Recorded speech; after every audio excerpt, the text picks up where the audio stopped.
tarde, boa tarde, boa tarde, minha gente. Boa tarde a todos os polos, a todos os mestres presenciais e alunos que se conectam conosco aqui através das ondas do canal Educação. Boa tarde, minha gente. Estamos iniciando mais uma transmissão de aulas para o curso técnico em secretariado. Eu estou diretamente aqui do Estúdio 6, eu, o Josiel, como meu diretor de imagens. Vamos lá, é a Sandra Mota, eu estou sempre confundindo agora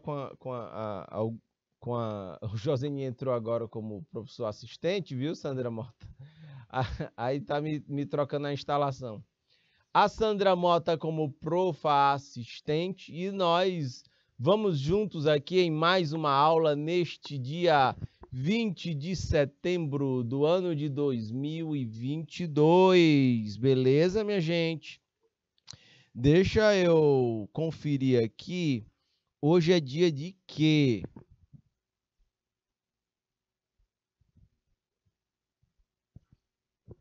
Só um minuto. Nós estamos nos 263 dias do ano de 2022, viu? Pode me botar tudo na tela, Josiel, beleza? Hoje é dia do baterista. Olha aí, na banda é a pessoa das baquetas, né? Que dá muita batida. Hoje é dia do coletor do lixo de São Paulo, né? Do coletor de lixo paulista. Hoje é dia do engenheiro químico, dia do funcionário municipal. Então, aí nos polos de vocês, se vocês conhecerem funcionários municipais, aí é o dia do funcionário municipal. Hoje é dia do gaúcho, tchê, porque também hoje é dia da Revolução Farroupilha, liderada por Bento Gonçalves, lá no Rio Grande, né? Na época do Brasil Império, no Rio Grande do Sul, houveram resistências aos pesados tributos que incidiam sobre a sociedade.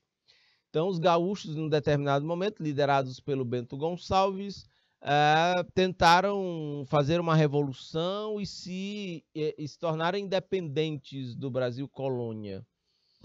Não deu certo a Revolução Farroupilha, mas está aí. Hoje é o dia da Revolução Farroupilha, beleza? Hoje é o dia do Pombo da Paz também, olha só. São os dias desse dia 20 de setembro do ano de 2022. Beleza, minha gente? Ok. Vamos lá. Josiel, pode botar o slide todo aí na tela, por favor, para a gente começar a trabalhar. Tudo bem? Boa tarde, Sandra Mota. Cleidiano Henrique, boa tarde, seja bem-vindo. Estou olhando aqui para o IPTV e vejo conectados conosco os polos de São Gonçalo do Piauí, lá no Médio Parnaíba. Estou vendo aqui Ribeira do Piauí também conectados conosco. E Teresina 72, vocês falam de onde, minha gente? Ó, Colônia do Piauí acabou de se conectar aqui. Vamos lá, vamos adiante. Simões, boa tarde, minha gente. A disciplina é Fundamentos da Contabilidade Geral e nós, nesta primeira aula, estaremos falando sobre as fontes primordiais do direito empresarial e sobre o que é ser um empresário. Porque, vejam, a gente, para tratar de contabilidade geral, precisamos ter a noção de como se organiza o sistema jurídico, porque uma empresa e a escrituração contábil de uma empresa, ela precisa se encaixar dentro desse cenário de ordem mais jurídica. E a gente vai estar discutindo na aula toda hoje e o papel do secretariado, né? Como é que o secretariado se encaixa dentro da empresa, dentro das questões contábeis e ainda, com base nessa aula, dentro de uma estrutura jurídica. Como é que a gente encaixa aí, né, o pessoal de secretariado nesse sentido, tá bom? Então, vamos adiante, minha gente. aqui no nosso roteiro de aulas de hoje, a gente vai falar sobre as fontes primordiais do direito, vamos buscar entender o que é ser um empresário, e não basta ser apenas por força da vontade. Um empresário, uma empresa, ela precisa se conectar e se sujeitar a uma série de normas, né, de determinações, de leis que vão disciplinar como deva ser um empresário ou uma empresa deve se conduzir no mercado. Esses são os objetos de conhecimento da aula de hoje. Entre os objetivos, nós vamos estar fazendo aqui a construção de uma base teórica sobre o direito empresarial e a contabilidade, para poder encaixar aqui a função de vocês de secretariado, ok? Essa é a ideia. Bacana, beleza? Vamos adiante. Boa tarde, povo de Simões do Piauí. Eu sou o professor Fernando Galvão e nós vamos juntos nessas próximas 2 aulas. São agora 13 horas e 37 minutos. Vamos adiante, minha gente. Antes de mais nada, pode me botar todo aqui na tela, Josiel, por favor? Opa, beleza. Vejam só. A gente tem um sistema jurídico, um sistema de leis que elas normatizam, elas funcionam como uma bússola, elas apontam para os comportamentos mais adequados para uma vida em sociedade. Me digam aí como é que está o áudio. O povo de Simões está dizendo aqui que o áudio está baixo. Vamos ver aqui como é que está a transmissão de áudio, vídeo normal. Vamos ver como é que está a transmissão de áudio. Outros polos, por favor, se manifestem aí pelo chat dizendo como é que está o áudio aí para vocês. Beleza? Enquanto isso, eu vou seguindo aqui, mas me mantenham informado de como é que está o áudio aí. Povo de Simões, câmbio, se melhorou, se não melhorou. E a gente vai tentando calibrar aqui, né, dentro das possibilidades. Beleza? Então, vejam só. A gente tem um sistema jurídico de leis que elas servem como uma bússola. Elas apontam para o tipo de comportamento mais adequado que a gente precisa ter numa vida em sociedade. Seja do ponto de vista das empresas, seja do ponto de vista das pessoas, dos governos, das entidades sem fins lucrativos. Está todo mundo embaixo do guarda-roupa, do guarda-chuva da lei, do império da lei.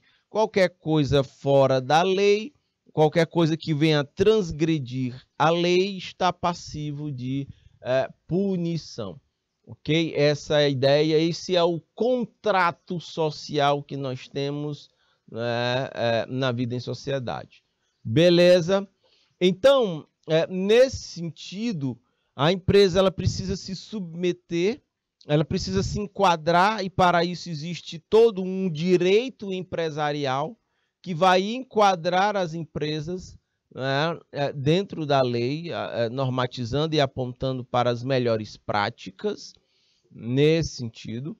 Nós também vamos ter aí, e para isso, uma importante área dentro da empresa é a contabilidade. A empresa precisa fazer a escrituração, ela precisa fazer os registros das suas operações, para que ela possa prestar contas com a sociedade, com o fisco, com o governo, das questões tributárias, por exemplo. A empresa precisa estar sob guarda-chuva da lei toda vez que ela tiver um ponto de contato com o meio ambiente, porque tem uma legislação ambiental. Bora imaginar que seja uma empresa que trabalhe na agropecuária. Ela precisa observar as questões ambientais, Se uma empresa para funcionar, ela precisa de funcionários, de colaboradores. Então, ela precisa observar a legislação trabalhista. Uma empresa, para estar operando legalmente, ela precisa estar debaixo do guarda-chuva do poder público. Então, nesse sentido, a empresa precisa prestar contas tributárias ao governo, ao ente governo, entendem? Então, é muita coisa que a empresa precisa fazer. O nosso foco na disciplina é dar o foco na dimensão contábil. Óbvio que a contabilidade geral, os fundamentos que nós vamos ver aqui, ela não é o objeto de estudo do profissional de secretariado. Ela não é o principal objeto de estudo. Ela é um objeto de estudo complementar, instrumental, né? Porque, na verdade, a área de secretariado, ela vai ser aí um hub. Na tecnologia da informação, hub é um ponto de referência. A área de secretariado, ela vai ser um ponto de referência onde ela vai receber as informações de várias áreas da empresa e a partir daí ela filtra e redistribui isso para as áreas competentes, para as áreas que são responsáveis por aquilo. Por isso, o papel dos fundamentos da contabilidade geral. Vocês não serão... Isso é de competência do contador ou do escritório de contabilidade que estiver trabalhando na empresa ou para a empresa. Mas o profissional do secretariado precisa ter uma noção disso, já que vai passar pela mesa de vocês alguns documentos de natureza contábil, como uma demonstração de resultados do exercício, como o balanço patrimonial, né? De repente, vejam, vocês recebem informações do financeiro que vai encaminhar para a tomada de decisão do gestor. Né? Então, este é o papel. É para isso que essa disciplina existe dentro da grade curricular de vocês, tá bom? Josiel, feito e dito isto, Josiel, por favor, pode botar o slide todo aí na tela. Câmbio. Deixa eu encostar aqui perto do chat e ver as participações. Ao Cleidiano já deu boa tarde. A Sandra Mota está lembrando aqui. Sobe um pouquinho aqui o chat do IPTV, Josiel, por favor. Deixa eu ver se tem mais alguma participação aqui. Tem sim. Pode. O áudio está baixo. Só a qualidade que não está muito boa. Está dizendo Santa Rosa do Piauí. Aí Simões diz que a transmissão parou, mas voltou. Voltou em Simões, voltou em Santa Rosa. Beleza, beleza. Tá tudo em ordem aí na transmissão. Bacana. Temos aqui conectados Colônia do Piauí, Ribeira do Piauí, São Julião, Simões, Santa Rosa do Piauí e Teresina 72. Tá caindo direto o sinal de Teresina. Simões, o áudio aqui continua baixo, viu? E demais polos, o áudio está baixo como em Simões ou é só em Simões? Por favor, nos ajudem aqui na transmissão, falando aqui pelo chat. Como é que está o áudio aí em Colônia do Piauí? Como é que está o áudio em Ribeira do Piauí, em São Julião e Santa Rosa? Como é que vocês estão vendo, como é que vocês estão escutando o áudio aí? E se é um problema focado apenas em Simões. O Simões está dizendo que melhorou agora, beleza. Então vamos adiante, minha gente. Só um minuto, tá aqui. Vejam só. Minha gente, é importante a gente fazer essa introdução. Em qualquer sociedade, um ponto fundamental na forma como se estrutura, como se organiza essa sociedade, está o grau de participação do Estado na economia. O grau de participação do Estado na economia. Participa mais, participa menos, isso aqui é um elemento importante para a gente estar discutindo tanto aqui na disciplina, no estúdio, como no próprio ambiente de negócios. Okay? A influência que a gente tem na participação do Estado na economia, no ambiente de negócios. E aí, eu quero destacar aí 3 pontos em amarelo com vocês, né, que são frutos de debate atuais e que ajudam muito a gente a entender isso. Ó, eu tenho uma visão aqui, deixa eu botar em vermelho, vou apagar aqui, opa, só um minuto, e botar o vermelhinho, caneta vermelha. Eu tenho uma visão de direita em economia. Essa visão de direita, ela é uma visão capitalista liberal. Deixa eu botar aqui, deixa eu puxar uma perninha. Ela é capitalista e ainda por cima liberal. Ok? Aí eu tenho uma outra visão de centro. Eu vou puxar aqui para cima a perninha. É igualmente capitalista. Mas essa visão capitalista, ela prega a ação do Estado. Prega a ação do Estado. Ok? Tá aqui. Sacam? São 2 visões diferentes de capitalismo. Beleza? Eu tenho também uma visão que é considerada de esquerda. Essa visão de esquerda aqui, ela a princípio não prega, se a gente for rigorosamente teórico, né? Se a gente for as fontes, essa visão de esquerda, ela não é capitalista. Não é? Ela prega a ruptura com o capitalismo, porque ela entende que o capitalismo tende a crises e vai se desestruturar. Beleza? Aqui na visão de esquerda, né, sobretudo na mais avançada, não existe propriedade privada, não existe classes sociais, nem existe o Estado. Então, seria esse o princípio. Então, vamos lá. A princípio, eu quero que vocês foquem apenas nessas 2 aqui, essa visão de direita e de esquerda. O que é que eu quero dizer com isso? Se a visão de direita, ela prega o liberalismo, ela prega uma pouca intervenção do Estado na economia. Por exemplo, na legislação trabalhista, volta aqui para mim, Josiel, dá um exemplo de visão liberal de economia. Na legislação trabalhista, eu cheguei a pontuar isso em alguns outros momentos, né, lá para o pessoal do direito. Havia as NRs, as normas regulamentadoras de segurança do trabalho. Entre elas, essas normas pregavam que a empresa ela precisava fazer preventivamente inspeções no ambiente de trabalho para saber se no ambiente de trabalho poderiam haver possíveis riscos à segurança dos trabalhadores. Era obrigatório isso. Entendem?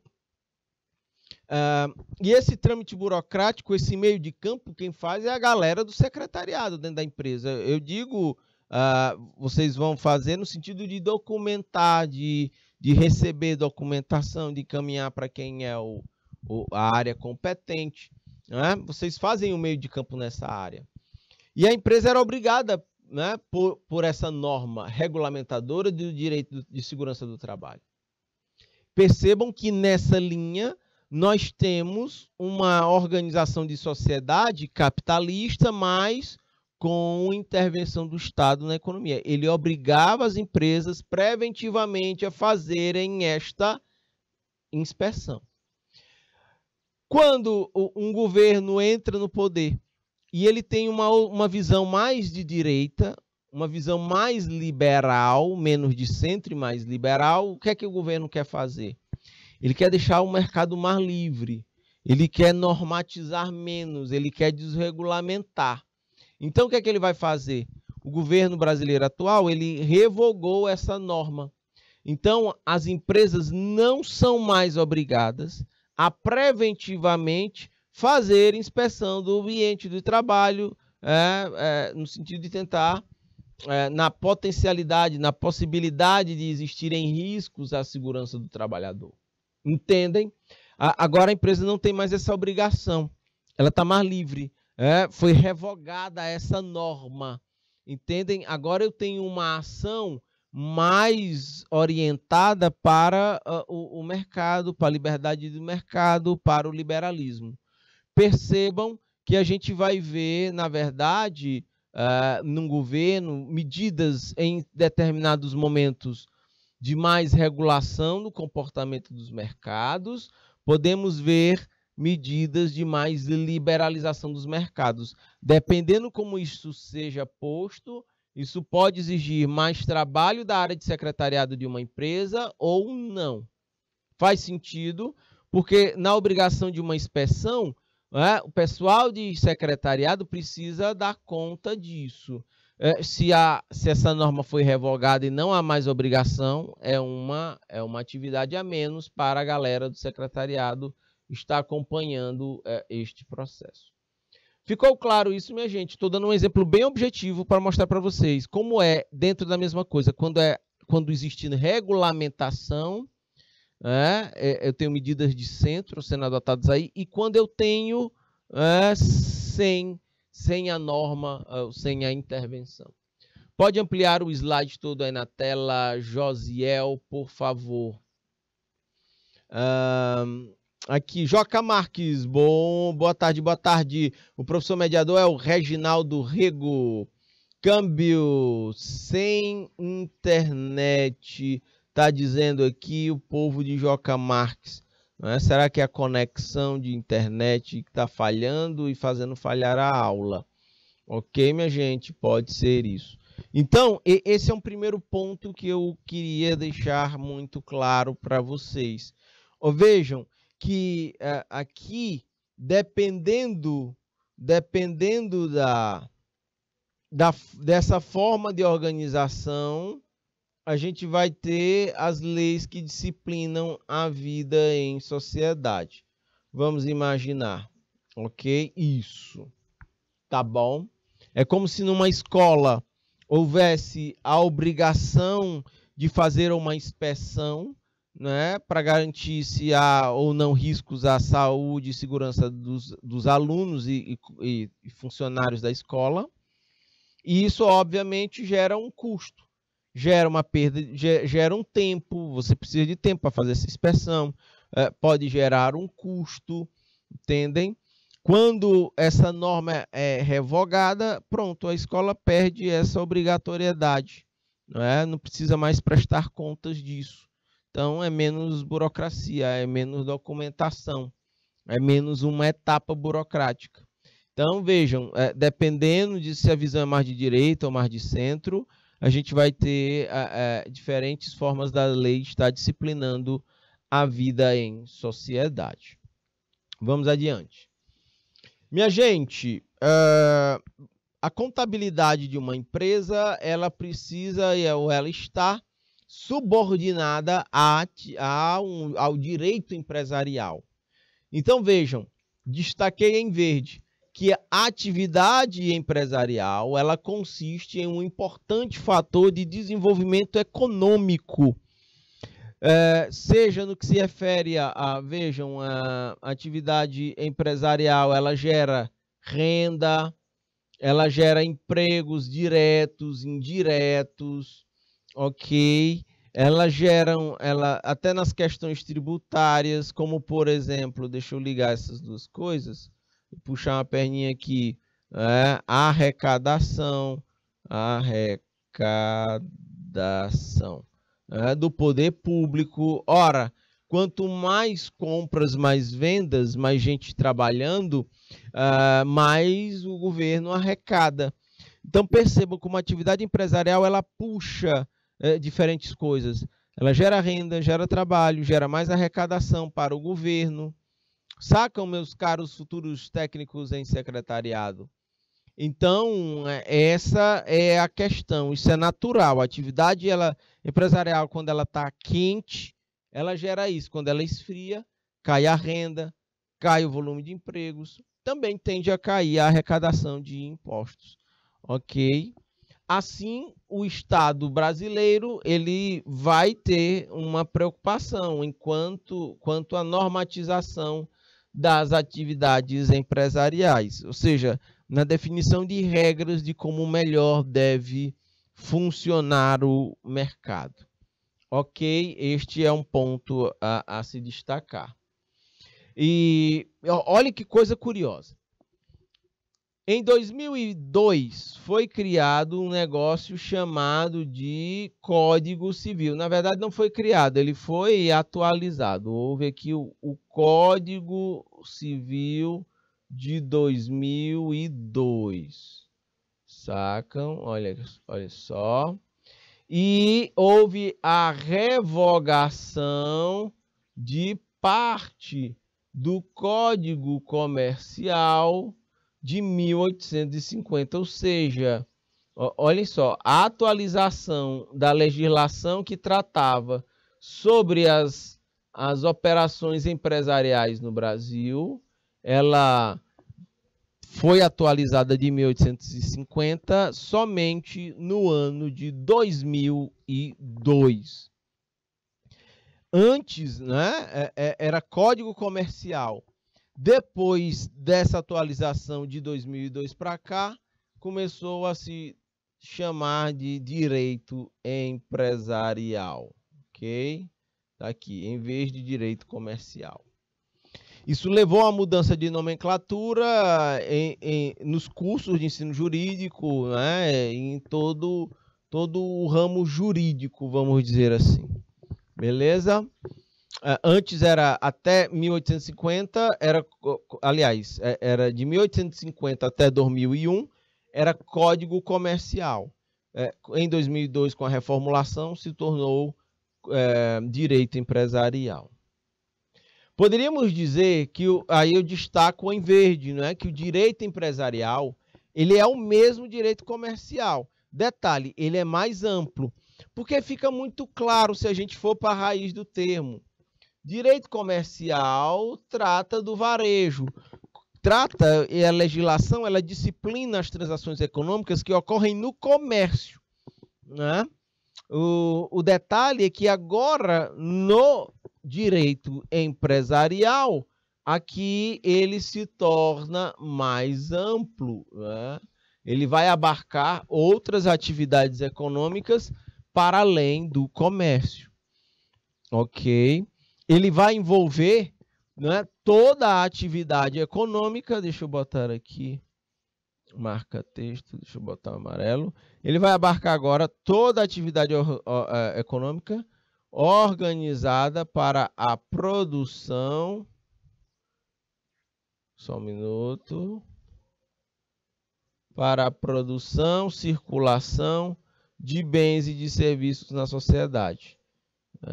Ou seja, é mais amplo. Aqui ele vai abarcar atividades agropecuárias, vai abarcar áreas industriais que antes não estavam contempladas no direito comercial. Agora, no direito empresarial, fica mais amplo. Por favor, me atualizem aí como está a transmissão, viu, minha gente? Colônia do Piauí, Ribeira do Piauí, São Julião, Simões, Santa Rosa, Câmbio. O Joca Marques disse aqui que estava sem internet. Ok, minha gente? Fiquem à vontade, fiquem muito à vontade para fazer suas dúvidas, observações aqui pelo chat do IPTV ou do YouTube. Ok? Então, vamos adiante. Já o direito comercial, ele apenas alcançava, marca texto verdinho, direito comercial alcançava apenas, inicialmente, os comerciantes que compravam produtos para revendê-los, objetivando lucro. Essas atividades estavam debaixo das preocupações jurídicas. As outras estavam descobertas. Então, de acordo com Levin Goldsmith, o desenvolvimento do conceito de propriedade ao longo do tempo foi fundamental para que a gente conseguisse, com o passar dos anos, evoluindo na legislação que tratasse de transações econômicas. Isso se dá principalmente por conta do desenvolvimento do conceito de propriedade individual. Ok? Essa coisa vai avançando, ela vai exigindo normas que tratem sobre isso. Ok? E isso vem desde os tempos primitivos. Vou dar um exemplo aqui para vocês. Né? Numa comunidade primitiva, tentem visualizar aí uma tribo indígena. Você vai ter lá pequenas trocas. Você vai ter uma tribo indígena, onde você vai ter pessoas que vão se dedicar à caça, tem gente que vai se dedicar ao pastoreio, eles vão domesticar animais, tem gente que vai dedicar à pesca, à agricultura. E aí esse pessoal vai trocar esta produção entre si. Mas o detalhe é que na época primitiva, a troca de bens ela era em pequena escala. Né? Um pescador ia trocar somente a quantidade de peixes que ele pescava e não conseguia consumir tudo. O caçador da mesma forma. Entendem? Esse era o ponto. Na era primitiva, funcionava assim. O detalhe é que, ao longo do tempo, houve o crescimento e a regularidade, ou seja, o comércio foi se tornando mais intenso, não é? E mais regular, ou seja, numa proporção muito maior, ok? Começaram a entrar na jogada também comerciantes de fora da comunidade, como comerciante estrangeiro, sacam? A comunidade podia não estar produzindo tudo. Volta aqui para mim, Josiel, por favor. A comunidade podia não estar produzindo tudo e ela sente a necessidade de estar comprando produtos que ela não produz internamente de fora. Importando, olha só, comprando de fora o que não produz internamente. E também surge a necessidade da sociedade, da comunidade lá, de certas coisas que ela produz internamente, ela vender para outras comunidades lá fora. Percebam que agora o fluxo de negócios ele é maior, ele envolve inclusive mais gente e uma abrangência geográfica maior também, ok? Pode ampliar o slide todo aí na tela, Josiel, ok? Beleza? Então, vamos adiante. Nesse contexto, eu quero contar aqui uma história para vocês, em que a gente vai evoluindo de uma sociedade primitiva e ela vai se tornando mais complexa, reinos vão sendo formados com a conquista de outros povos. Chega um determinado momento, minha gente, em que num determinado reinado, regido pelo Código de Hammurabi, o que foi que aconteceu? O governante, usando o Código de Hammurabi, ele adotou uma medida para regular o funcionamento do mercado lá na região dele. Qual era a medida? Ele congelou o preço do sal e do óleo. Ou seja, ele estava impedindo que o preço do sal e do óleo fossem aumentados. E, além de proibir, ele ainda colocava uma sanção, ele colocava uma penalidade. E olhem só, se o Josiel morasse nessa época lá, se ele vendesse óleo e sal, e se ele inventasse de aumentar o preço desobedecendo a lei, o Josiel ia se banhar. Só que ele ia se banhar com óleo quente. Era assim no Código de Hammurabi. Vejam, é um exemplo de norma que tenta disciplinar o funcionamento do mercado, evitando que os outros aumentassem preços. O detalhe é que aí era pena de morte com óleo quente. Sacam? E no final das contas, o que acontece? Hoje em dia, o que é que se diz? Quando um governante ele busca congelar preços hoje na economia, isso aqui se torna uma medida muito artificial. e por ser artificial, ela acaba tendo resultados de curto prazo, mas no longo prazo ela gera grandes problemas. Então, é uma medida que não tem sido recomendada para ser usada no período atual, que é, por exemplo, o governo congelar preços de produtos ou serviços. Ok? Joca Marques, câmbio, ficou sem conexão mesmo? Me digam aí, por favor. Colônia do Piauí, Ribeira do Piauí, São Julião, Simões, Santa Rosa do Piauí e o povo aqui do canal Teresina 72. Vocês são de onde, povo de Teresina 72? Me digam aí. Então, seguindo aqui, né, nos fundamentos da qualidade da contabilidade geral, a gente está fazendo uma contextualização aqui com o ambiente jurídico da era primitiva, e aí avançando ao longo da história, o que é que a gente permite? É que as transações econômicas, né, elas ocorriam, mas por várias vezes não havia, na verdade, havia carência de normas específicas para as mais diversas atuações. É tipo assim, ia haver uma transação econômica, alguém iria produzir e vender alguma coisa, e aquilo ali não tinha nenhuma forma, nenhuma lei, não tinha nenhuma regra dizendo como aquela negociação ela deveria ser feita.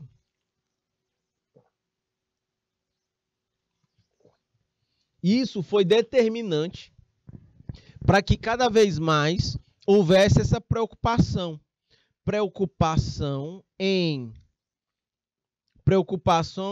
elaborar um corpo de regras. Este corpo de regras seria mais tarde chamado de direito comercial, um ramo do direito que iria tentar aí colocar regras de bom funcionamento para as transações comerciais. Povo de Simões, beleza, povo de Simões, agora tá ótimo, normalizou. Beleza, beleza. Tá bom? Então, foi necessário, pela carência de normas, ó, deixa eu puxar a setinha aqui, só um minuto. Pela carência de normas, foi necessário se elaborar um corpo de regras para garantir o bom funcionamento do mercado. Vejam só, com o fim do Império Romano, o Império Romano na história ele vai acabar porque ele cresceu tanto. Opa, Várzea Branca, olha aí o povo se conectando conosco aqui nesta aula de Fundamentos da Contabilidade Geral para o curso técnico em secretariado. Minha gente, o Império Romano cresceu tanto ali na Europa que perdeu capacidade de proteger suas próprias fronteiras dos povos bárbaros que foram fazendo incursões aí nos limites geográficos do Império Romano, que eram muito grandes. Nesse período, com o fim do Império Romano, né, quando de fato o Império vai caindo diante das invasões que pipocam de todos os lados, o direito canônico, ele... Opa, deixa eu botar um marca-texto amarelão. O direito canônico, ou seja, quando eu falo de direito canônico, eu estou falando do direito aplicado a partir de uma visão da religião, né? Ele não deixou de incorporar suas normas às regras e práticas comerciais. Vou dar um exemplo disso. No direito canônico, ele proibia, o direito com base na religião, ele proibia a cobrança de juros pelos comerciantes ou por qualquer outro agente da sociedade. Isso acontece porque a igreja, na época, a igreja católica, que tinha grande influência, ela entendia que o dinheiro ele era estéril. Logo, o dinheiro, a grana, não poderia gerar filhos. Por filhos do dinheiro, a gente entende que são os juros. Olha só. Essa era a justificativa religiosa para não ter juros. Sacam? Tem outra questão. A própria igreja chegava a Várzea Branca para os comerciantes e dizia assim, ó, se você lucrar explorando seus consumidores, você irá arder no fogo do inferno. Então, os comerciantes, não é que ele não pudesse lucrar, ele não poderia ter superlucros. Na verdade, eles deveriam lucrar o mínimo necessário para manter seus negócios e continuar vendendo no mercado. Essa era a ideia que rodava através da igreja. Proibição do empréstimo de dinheiro a juros e proibição de superlucros dentro do comércio. Minha gente, isso aqui representou um obstáculo para o desenvolvimento capitalista. Nós vivíamos numa sociedade, deixa eu fazer uma linha de corte, primitiva. Pode voltar a imagem aqui para mim, Josiel. A gente vivia numa sociedade primitiva. Depois, essa sociedade primitiva, ela se organiza na forma de sociedade escravista. Depois, no feudalismo, nós já temos uma outra tipo de relação de trabalho, que é o trabalho, o senhor feudal e o servo. E vejam, é com essa evolução histórica que a gente vai tendo uma necessidade de cada vez mudanças na legislação para acompanhar a mudança dos tempos. Minha gente, eu vou para um breve break, são 13 minutinhos, já já eu volto com a continuação da nossa aula.